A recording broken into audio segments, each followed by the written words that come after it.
की शुरुआत करेंगे इस वक्त की बड़ी खबर से। आपको बताते चले उधमपुर से बड़ी खबर देखने को मिल रही है, जहां पर भारी बारिश से उधमपुर में बिरमहा पुल क्षतिग्रस्त हो गया है।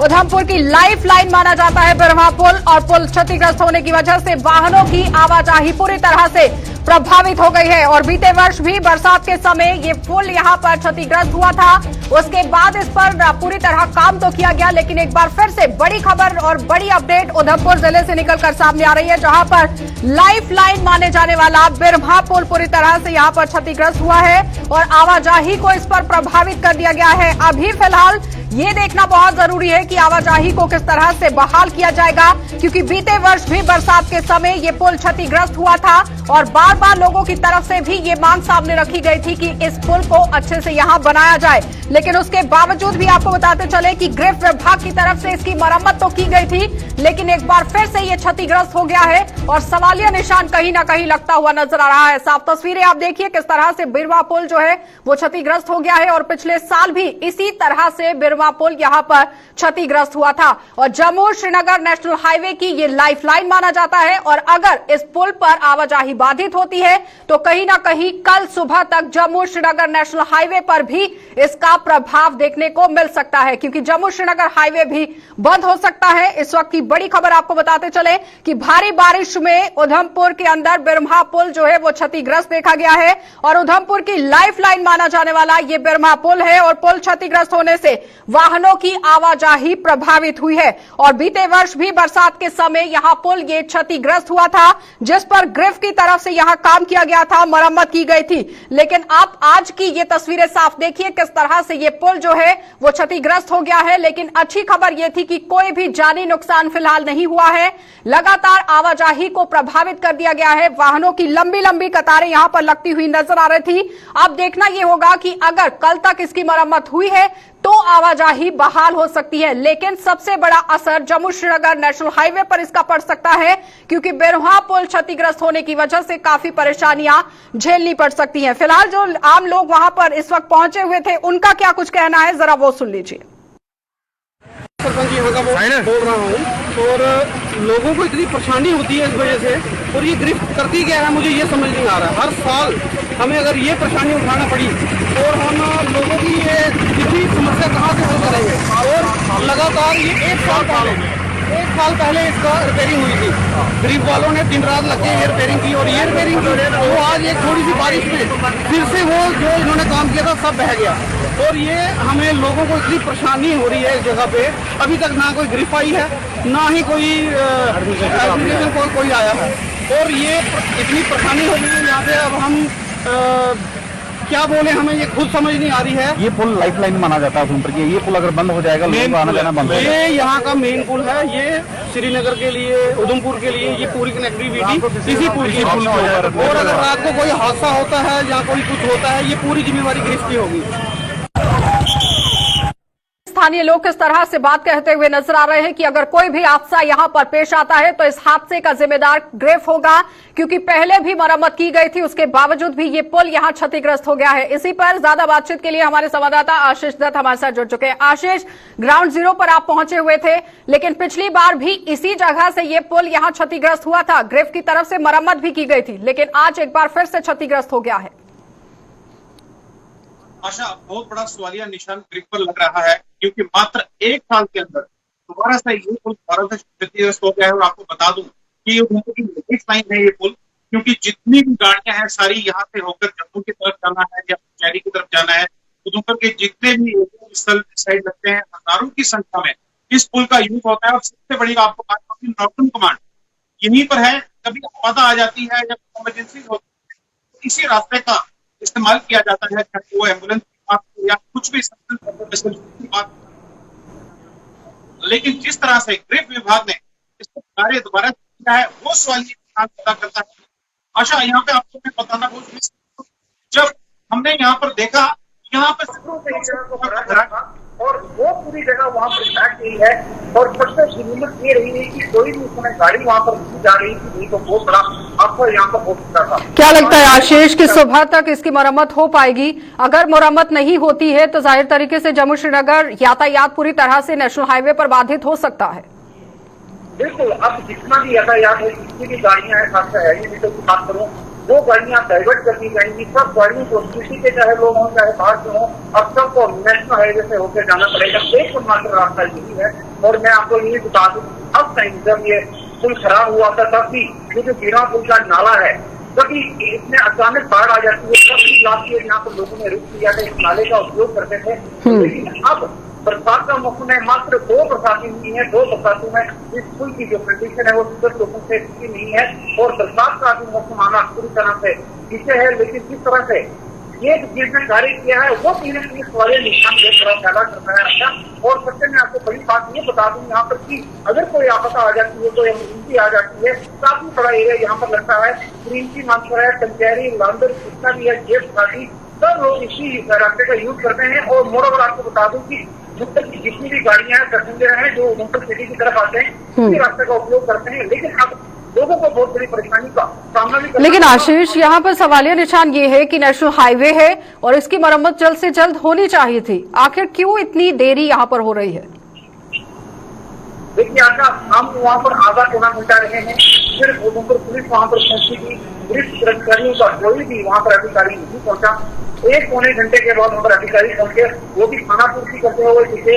अब वो कभी नाले के नीचे जा रहे थे, किसी से कोई बात नहीं कर रहे थे। पुलिस प्रशासन ने कुछ गाड़ियों को वहाँ पर जो है वो अवरुद्ध करवाया, वहाँ पर गाड़ियों को रुकाया है। क्योंकि क्या अभी भी बाधित है वहाँ पर आवाजाही? देखिए यहाँ पर बड़ी गाड़ी की जो आवाजाही पूरी तरह से बंद कर दी गई है। अब छोटी गाड़ियां जो है, खासकर जो मोटरसाइकिल बाइक है, उनको अनुमति नहीं, लेकिन प्रशासन इस पर संज्ञान लेने वाला है। क्योंकि ये अंदर से बिल्कुल खोखला हो चुका है, किसी समय भी ये पूरा जो खत है वो गिर सकता है। दीवार जो इसकी जो सड़क की जो ट्रैक है पूरी तरह से इसमें आगे हैं। ये पुल जो है 1 महीने तक चलने वाला नहीं है। इस चीज को प्रशासन व पुलिस को ध्यान देना पड़ेगा।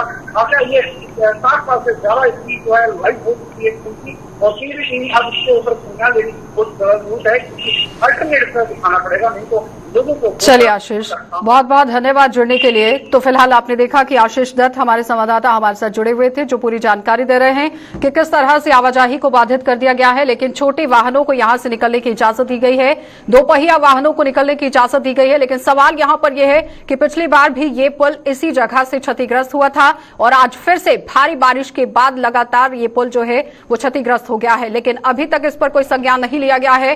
प्रशासनिक अधिकारी तो मौके पर पहुंचे हैं, लेकिन अभी तक कार्यवाही को अंजाम नहीं दिया गया। और अगर इसे जल्द से जल्द यहां पर रिस्टोर नहीं किया जाएगा तो जम्मू श्रीनगर नेशनल हाईवे पर यातायात बाधित हो सकता है। आगे बढ़ जाएंगे। अब आपको बताते चले कि लगातार आप देखिए अमरनाथ यात्रा के हवाले से आज खबर यहां पर देखने को मिली है, क्योंकि अमरनाथ यात्रा की आज शुभारंभ इसका कर दिया गया है, शुरुआत इसकी हो गई है। और पूरी तरीके से आप देखिए किस तरह से सूरत हाल जो है वो आज यहां अमरनाथ यात्रा को लेकर बनते हुए नजर आए हैं, क्योंकि अमरनाथ यात्रा की जो शुरुआत हुई है वो देखते ही बन रही थी। कोरोना संकट में आप देखिए कि आषाढ़ पूर्णिमा के शुभ अवसर पर अमरनाथ छड़ी मुबारक को भी किस तरह से यहां पर विधि पूर्वक पवित्र गुफा के लिए रवाना किया गया है। इस दौरान पहलगाम में भूमि पूजन, नवग्रहण पूजन और ध्वजारोहण की रस्म भी पूरी कर दी गई। और भूमि पूजन के बाद छड़ी मुबारक महंत देवेंद्र गिरी के नेतृत्व में पवित्र गुफा के लिए यहां रवाना हुई है।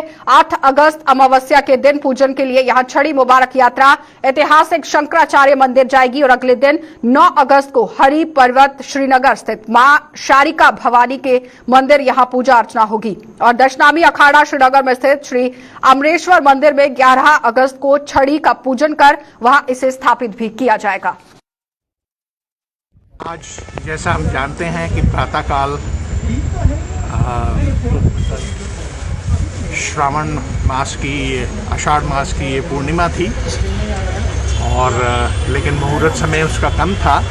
उसी समय हमने दशनामी अखाड़ा से प्रस्थान किया और हर साल की तरह परंपरागत हमने पवित्र छड़ी मुबारक, जो कि शिव और शक्ति का स्वरूप है, उसको दशनामी अखाड़ा से पहलगांव छड़ी विश्राम स्थल में हम लेकर आए और यहाँ पर विधिवत वैदिक मंत्रों से भूमि पूजन, नवग्रह पूजन, छड़ियों का पूजन और ध्वजारोहण किया गया। ये जो सारे अनुष्ठान हैं जी, ये छड़ी मुबारक स्वामी अमरनाथ जी की यात्रा को प्रारंभ करने के साथ, धार्मिक और परंपरागत आरंभ करने के साथ जुड़े हुए हैं। तो हमने बड़ी विधिवत तरीके से सीमित संख्या में साधु, चूंकि अभी भी कोविड का जो पैंडेमिक है उसका प्रकोप है, उसके मद्देनजर हमने बहुत सीमित संख्या में साधुओं को साथ लेकर आए और कोविड एप्रोप्रिएट बिहेवियर जो है उसको अडॉप्ट किया।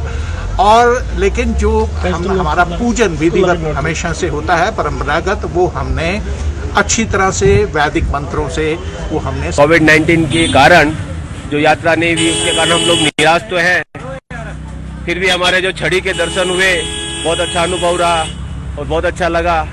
बाकी भोलेनाथ की जो इच्छा। जी, मेरा नाम कमल है। हम लोग सारा पूरा ग्रुप सूरत से आया है। हम हर साल आते हैं। अब ये 2 साल से यात्रा 2 साल से कोविड के कारण यात्रा स्थगित कर दी जाती है। दिल तो बहुत दुखता है। छड़ी के दर्शन हो गए, उसी से मन को अपना संतोष देते हैं और बम बम भोले को हमेशा याद करते रहते हैं। तो सांसद जुगल किशोर शर्मा ने आज आरएसपुरा का दौरा किया और इस दौरान सांसद ने प्रधानमंत्री गरीब कल्याण एवं योजना के तहत गरीबी रेखा के नीचे रहने वाले लोगों में मुफ्त राशन भी वितरित किया। इस अवसर पर भाजपा के जिला आरएसपुरा के प्रधान हरभजन सिंह, पूर्व एमएलसी विक्रम रंधावा और आरएसपुरा म्युनिसिपल कमेटी के प्रधान सतपाल पप्पी भी मौजूद रहे।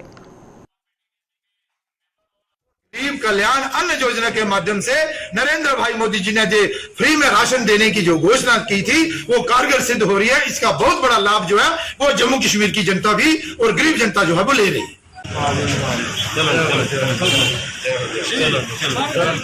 बहुत अच्छा फोटो मेरी।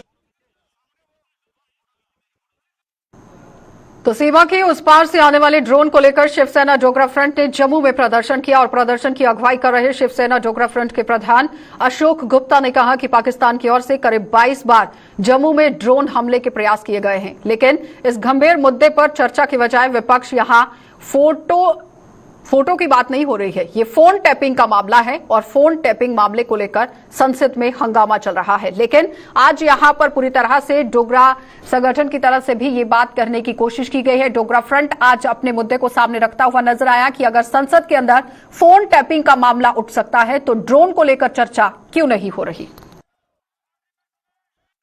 लगभग 22 बार जम्मू के ऊपर हो चुका है और वो हमला कभी ड्रग्स फेंके जाते हैं, कभी हथियार फेंके जाते हैं और कभी टेक्निकल एयरपोर्ट के ऊपर हमला हो गया। और कल जो हमला हुआ सबसे बड़ा, अगर वो हमला कहीं वो आईडी फट जाता,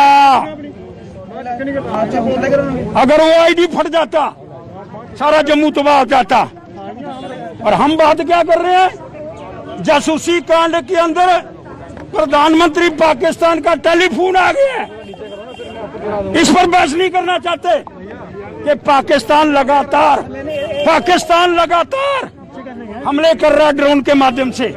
और हम क्या कह रहे हैं कि पाकिस्तान का जासूसी कांड जो हमारा टेलीफोन का आया है उसमें इमरान खान का नाम है।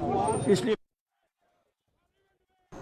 चलिए तो एक और बड़ी खबर से आपको रूबरू करवा देते हैं। बांडीपुरा से इस वक्त बड़ी खबर देखने को मिल रही है, जहां पर सुरक्षा बलों के बीच में लगातार मुठभेड़ जो है वो आतंकियों की चल रही थी, लेकिन बड़ी अपडेट देखने को मिली है। बांडीपुरा मुठभेड़ में 3 आतंकवादियों को ढेर कर दिया गया है और मुठभेड़ में 3 सुरक्षाकर्मी भी घायल हुए थे और सुरक्षा बलों ने इलाके में पूरी तरह से सर्च ऑपरेशन जारी रखा हुआ है। एक एक करके आतंकियों की नकेले कसने का काम शुरू कर दिया गया है। सुरक्षा बलों को आज एक और बड़ी सफलता हाथ लगती हुई नजर आ रही है, क्योंकि सुबह से ही ये एनकाउंटर लगातार जारी था और एक एक करके किस तरह से आतंकियों पर नकेले कसी जा रही है वो सबके सामने, क्योंकि बांडीपुरा मुठभेड़ में 3 आतंकवादियों को ढेर कर दिया गया है और मुठभेड़ में 3 सुरक्षाकर्मी भी यहां घायल बताए जा रहे थे, जिन्हें 92 बेस में अस्पताल के अंदर भर्ती कराया गया था और वहां पर उनकी हालत फिलहाल यहां स्थिर बताई जा रही है। लेकिन बड़ी अपडेट जो है वो बांडीपुरा से देखने को मिल रही है, जहां पर 3 आतंकवादियों को ढेर कर दिया गया है। ज्यादा जानकारी के लिए, अपडेट के लिए जहूर हमारे साथ जुड़ चुके हैं।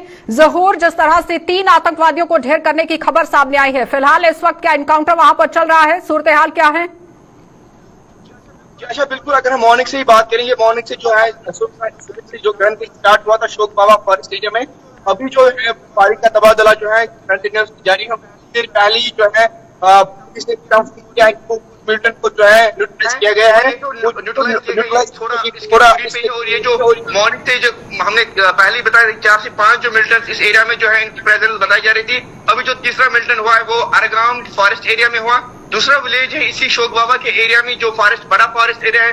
मॉर्निंग में हमने बताया कि घने जंगल है और ये दूसरी जगह पे जो आड़ी जो ये इस पहली बार कॉर्डन से भाग गई थी, अब दूसरी एरिया में कॉर्डन था अरगाम साइड से, वहां पे जो है तीसरे मिलिटेंट की जो है शव मिलने को वहां पे अभी कंफर्म किया गया है आईजीपी की जानिब से। अभी जो एनकाउंटर है वो जारी है और धीरे धीरे गोलीबारियों का जो सिलसिला है वो फिर से स्टार्ट हो गया। जी आशा जोहर, ये बताइए कि जिस तरह से सुबह से ही ये एनकाउंटर जारी था, अब आतंकवादी क्या है यहाँ पर अलग अलग इलाके के अंदर पहुंचते हुए नजर आ रहे हैं? आशा बिल्कुल, अगर हम बात करेंगे जो ये जंगल है ये बहुत ज्यादा वेस्ट बड़ा एरिया है, घने जंगल है। तो वहां पे जो आड़ी जो इस गार्डन में से ये निकल चुके थे कुछ और, लेकिन आड़ी दूसरी कॉर्डन अरगाम साइड से जो वहां के सिक्योरिटी फोर्स ने आड़ी वहां से कॉर्डन किया था और वहां पे जो है ये मुठभेड़ चली और वहां से फिर अभी जो तीसरा जो मिलिटेंट जो वहां पे डेथ हो गई है वो वहां पे जो है रिकवर किया गया है। अभी जो आईजीपी कश्मीर ने जो ट्विटर हैंडल है नॉर्थ कश्मीर जोन का, उसमें भी जो कंफर्म किया गया तीसरे मिलिटेंट की खबर बाहर गई, लेकिन अभी तक जो है इनकी पुष्टि नहीं हुई किस तंजीम से है क्या है। लेकिन अभी जो ये और कितने आतंकवादी के होने की आशंका है वहां पर? जी आशा बिल्कुल, हमने मॉर्निंग में ही बताया कि 4 से 5 जो मिलिटेंट का एक ग्रुप जो ट्रैप हुआ था बांडीपुरा की जो सिक्योरिटी फोर्स को पहले इतला मिली थी, मॉर्निंग से तो उनको चेज कर रहे थे। अभी जो हमें इतला मिली कि अभी जो कंटिन्यूस जो फायरिंग का तबादला है वो धीरे धीरे हमें देखने को मिल रहा है। जी आशा चलिए, बहुत बहुत धन्यवाद जहूर जुड़ने के लिए। तो फिलहाल आपने देखा कि अपडेट यहाँ पर बांडीपुरा से देखने को मिल रही थी, जहां पर आरागाम इलाके के अंदर तीसरे आतंकवादी को भी ढेर कर दिया गया है। इस वक्त की बड़ी अपडेट आपको बताते चले, क्योंकि 3 से 4 आतंकवादियों के छिपे होने का यहां अंदेशा जताया जा रहा था, जिसमें अब 3 आतंकवादियों को ढेर कर दिया गया है, लेकिन एनकाउंटर अभी भी जारी है। तो चलिए आगे बढ़ जाएंगे। और पुलिस द्वारा पार्षद के साथ की गई धक्का मुक्की के विरोध में आज पार्षद के समर्थन में लोगों ने कॉलेज रोड को जैम कर प्रदर्शन किया। इस दौरान प्रदर्शन कर रहे लोगों ने पुलिस के खिलाफ जमकर नारेबाजी की और कठुआ थाना प्रभारी के खिलाफ कार्यवाही करने की भी मांग की। वहीं म्युनिसिपल काउंसिल कठुआ के प्रधान ने भी पुलिस द्वारा पार्षद के साथ यहां पर धक्का मुक्की करने की कड़े शब्दों में निंदा की। जानते हैं कि कल बीते दिन हमारे कठुआ नेशनल हाईवे पे एक बहुत ही शर्मनाक घटना हुई। ये शर्मनाक घटना केवल वार्ड नंबर 19 या शिवानगर के लिए नहीं है, ये पूरे कठुआ के लिए है, प्रत्येक व्यक्ति के लिए है। क्योंकि हमें जानना चाहिए कि हमारे एक चुने गए प्रतिनिधि के साथ अगर ऐसा हो रहा है, ऐसी गुंडागर्दी, ऐसी धक्का मुक्की हो रही है, तो आम जनता के साथ कैसा होगा। लोगों की डिमांड सिर्फ इतनी सी थी कि उनका ट्रांसफार्म खराब था और 2-3 महीने से लगातार हम भी उस मसले को देख रहे थे, जिला प्रशासन को अपील कर रहे थे, अपने कंसर्न डिपार्टमेंट को अपील कर रहे थे कि उनका ट्रांसफार्म चेंज किया जाए। व्यवहार किया गया, जिस तरह की धक्का मुक्की की गई वो बहुत ही निंदनीय है। हम सिर्फ यही डिमांड करते हैं कि हमारे एसएचओ साहब का जल्द से जल्द तबादला किया जाए, नहीं तो हर घंटे हर दिन इस तरह प्रदर्शन करेंगे और प्रशासन को चेताना चाहेंगे कि अपने रवैये में मिठास लाइए। धक्के उनको दिए गए उसको हम कंडेम्ड करते हैं, हमारी पूरी म्युनिसिपल काउंसिल उसको कंडेम्ड करते हैं, उसकी निंदा करते हैं। दूसरा, प्रोटेस्ट करना हर आदमी का राइट है। प्रोटेस्ट कहां करना है कहां नहीं करना है, यहाँ पब्लिक के। जब पब्लिक हमें परेशान करेगी, जब पब्लिक को ना बिजली मिलेगी ना पानी मिलेगा, हमारी सरकार की ये लोग बदनामी कर रहे हैं। 66 करोड़ रुपए इन बिजली वालों को दिया और पिछले 3-4 साल से ये पैसे नहीं लगा रहे हैं। किसकी बदनामी कर रहे हैं? ये हमारी सरकार की बदनामी कर रहे हैं। पूरा दिन बिजली नहीं मिलेंगे तो फिर इन अफसरों को हम क्या कहेंगे? हाथ जोड़ के भी कहते हैं, फिर हमें बोलना भी पड़ता है। कल राहुल जी ने जो कहा, मैं एसएचओ साहब को और डीएसपी साहब उस वक्त उनके साथ थे। अगर एसएचओ तो नए आए हैं तो डीएसपी साहब का फर्ज बनता था उनको बताना कि जी जहाँ का स्थानीय निवासी ये काउंसलर है, चुना हुआ नुमाइंदा है, उनसे बात करते हैं, उनको समझाते कब नेशनल हाईवे बंद नहीं होते। हमने तो ट्रेनें भी रोकी हैं, जब प्रोटेस्ट करते हैं लोगों की डिमांड होती है। तो ऐसा की है, चाहे एसएचओ साहब हो चाहे और हो, वो उसको बैठ के हमारी पूरी काउंसिल के साथ। आरटीआई एक्टिविस्ट बलविंदर सिंह ने जम्मू में स्मार्ट सिटी के तहत हो रहे यहां फाइंडिंग साइनेज के साथ ही काम पर सवाल उठा दिए हैं और साइनेजेस के जो काम हो रहे हैं इस पर वो सवाल उठाते हुए नजर आए। तो जम्मू में आयोजित एक प्रेस कॉन्फ्रेंस के दौरान आरटीआई एक्टिविस्ट ने आरोप लगाया है कि स्मार्ट सिटी के तहत होने वाले ये काम सही ढंग से नहीं हो रहे हैं और उन्होंने ये भी कहा कि तयशुदा नियमों के तहत ये काम नहीं किए गए हैं, जिससे बाहरी राज्यों से आने वाले लोगों को इसका कोई लाभ नहीं मिलने वाला।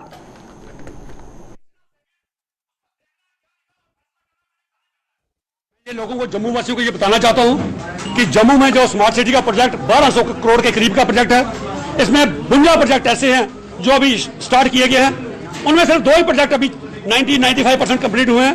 वो एक वर्टिकल गार्डन और दूसरा है जो वे फाइंडिंग साइनेजेस जम्मू में लगे हैं, जैसे जिसे आप कहते हो स्मार्ट सिटी के लिए। इसमें सबसे बड़ी चीज होती है साइनेजेस की कंटिन्यूटी, डेस्टिनेशन की कंटिन्यूटी, उसके बाद इसकी आइडियल लोकेशन और उसके बाद जो उसमें लिखा जाता है वो बड़ा सामने दूर से पढ़ने वाला होना चाहिए। बहुत सी गलतियां हैं और ये भी कहूं वर्कमैनशिप इतनी कमजोर है कि जितने भी यहाँ साइनेजेस लगे हैं इसमें से 25% मिनिमम इतने हैं जो वर्टिकली स्ट्रेट नहीं है, या तो 75% पे बेंड इधर हुए हैं या लेफ्ट पे बेंड हुए हैं। एक चौक पे लिखा, अगले चौक पे नहीं लिखा, एक चौक पे लिखा, तीसरे चौक पे साइन मिस हो जाता है। यह स्मार्ट सिटी नहीं है। It should be smart from every aspect.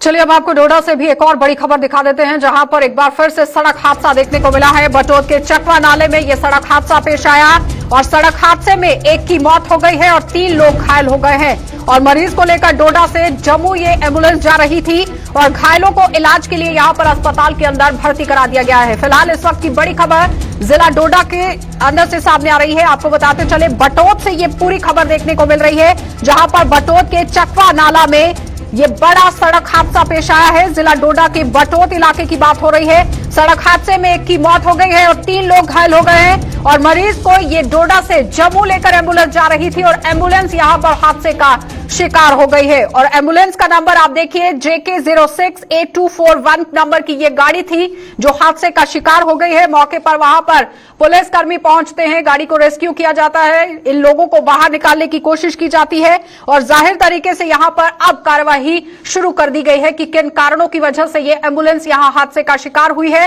लेकिन बड़ी बात आप ये देखिए कि एक बार फिर से सड़क हादसा जो है वो जम्मू श्रीनगर नेशनल हाईवे पर देखने को मिला है। बटोत इलाका है जहां पर यह एम्बुलेंस हादसे का शिकार हो गई है और इसमें सवार एक की मौत हो गई है और 3 लोग घायल बताए जा रहे हैं।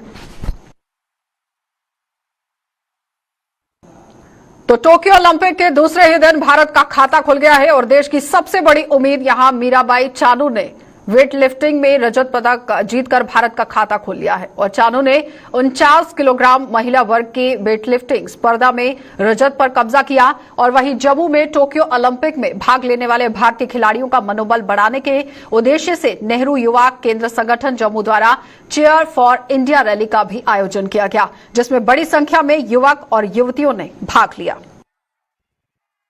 और हमने नेहरू युवा केंद्र जम्मू की तरफ से ये रैली निकाली थी।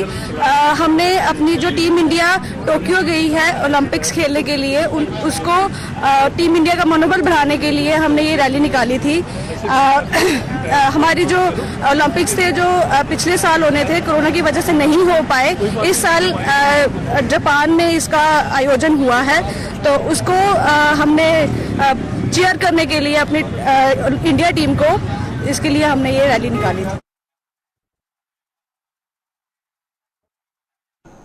चलिए बुलेटिन में फिलहाल इतना ही। देश और दुनिया की खबरों के लिए आप बने रहिए हमारे साथ।